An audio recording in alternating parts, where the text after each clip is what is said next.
ప్రధానమంత్రి నరేంద్ర మోడీ విశాఖలో పాల్గొనబోయే సభకు ఏర్పాట్లు 80% పూర్తయినట్లు రాష్ట్ర వ్యవసాయ శాఖ మంత్రి అచ్చెన్నాయుడు తెలిపారు. సభకు 2 లక్షల మంది రోడ్ షోకు 1,00,000 మంది వరకు హాజరవుతున్నట్లు ఆయన అంచనా వేశారు. కూటమి ప్రభుత్వం ఆధ్వర్యంలో జరిగే ఈ సభ రాష్ట్ర భవిష్యత్తుకు ఒక దిక్సూచి లాంటిదని అభివర్ణించారు. ఆంధ్ర విశ్వవిద్యాలయం ఇంజనీరింగ్ కాలేజీ మైదానంలో జరిగే సభ నిర్వహణ ఏర్పాట్లను ఆయన పరిశీలించారు.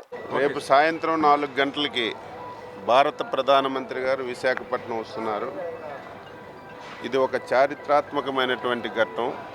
ఎన్నోసార్లు ఈ రాష్ట్రానికి ఈ ప్రాంతానికి ప్రధానమంత్రి గారు వచ్చినా రేపు ఒక ప్రత్యేకత సంతరించుకుంది.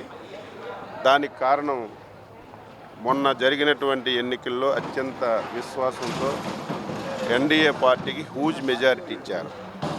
దీంతో పాటుగా గత 5 సంవత్సరాలు పరిపాలించినటువంటి పాలకులు ఈ రాష్ట్రాన్ని అస్తవ్యస్తం చేశారు, చిన్నాభిన్నం చేశారు, ఆర్థికంగా కోలుకోలేనటువంటి పరిస్థితికి తీసుకొచ్చారు. మేము అధికారం చేపట్టేసరికి ఆంధ్రప్రదేశ్ ప్రభుత్వం వెంటిలేటర్ మీద ఉంది. వెంటిలేటర్ అంటే మీ అందరికీ తెలుసు.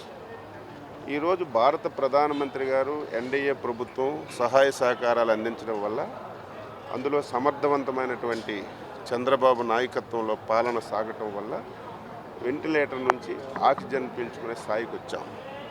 ఇటువంటి సమయంలో ప్రధానమంత్రి గారికి దేశంలో అనేక రాష్ట్రాలు ఉన్నప్పటికీ కూడా ఆంధ్ర రాష్ట్రం ఒక అచంచలమైన విశ్వాసంతో ఒక తీర్పు ఇచ్చింది.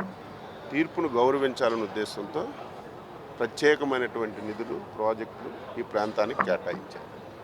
అందులో ఉత్తరాంధ్రకి చిరకాలమైనటువంటి కోరిక రైల్వే జోన్, దానికి మనం రేపు బీజం వేయబోతున్నాం.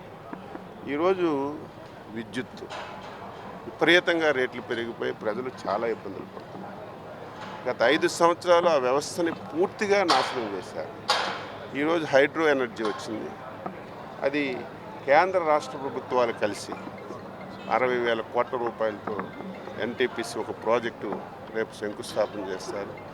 అది వచ్చిందంటే రేట్లు బాగా తగ్గడమే కాకుండా మనకి కరెంటు ప్రాబ్లం కూడా ఉండదు. ఈ 6 మాసాల్లో 5,000 కోట్ల రూపాయలతో నేషనల్ హైవేస్ కానీ బ్రిడ్జెస్ కానీ శాంక్షన్ చేశారు. దానికి శంకుస్థాపన చేస్తున్నారు. గత ఎన్డీఏ ప్రభుత్వ హయాంలో అనేక ప్రాజెక్టులు శాంక్షన్ చేసి పనులు పూర్తయి ప్రారంభోత్సవం కూడా కొన్ని చేస్తున్నాం. దీంతో పాటుగా రేపు ప్రధానమంత్రి గారి దృష్టిలో అనేక సమస్యలు తీసుకొచ్చి కేంద్ర రాష్ట్ర ప్రభుత్వాలు కలిసి ఈ రాష్ట్రాన్ని ముందుకు తీసుకెళ్ళడానికి అన్ని ప్రయత్నాలు చేయడానికి ఈ సభని వాడుకుంటున్నాం. రేపు సభకి దాదాపుగా 80% ఏర్పాట్లన్నీ పూర్తయ్యాయి. 1 కిలోమీటర్ రోడ్ షో ఉంటుంది. ఇక్కడ బహిరంగ సభ ఉంటుంది. దేశంలో ఇంతవరకు ప్రధానమంత్రి గారి సభలు ఎక్కడా జరగని విధంగా, ప్రధానమంత్రి గారి రోడ్ షో ఎక్కడా జరగని విధంగా 3 పార్టీలు కలిసి ఒక ప్లాన్ చేసుకొని బాగా చేయడానికి నిర్ణయం చేశాం. రేపు బాగా జరుగుతుంది. ప్రజలు కూడా స్వచ్ఛందంగా రావడానికి సిద్ధపడ్డారు. వచ్చిన ప్రజలకు కూడా ఎక్కడ ఇంత చిన్న ఇబ్బందులు లేకుండా అన్ని ఏర్పాట్లు చేశాం. పార్కింగ్ విషయంలో కానీ వాళ్ళకి వీలైనంత దగ్గరికి తీసుకొచ్చి సభకి తీసుకొచ్చే విధంగా ఏర్పాట్లన్నీ చేశాం. సాయంత్రానికి ఫుల్ ఫ్లెడ్జ్డ్గా ఏర్పాట్లన్నీ పూర్తవుతాయి.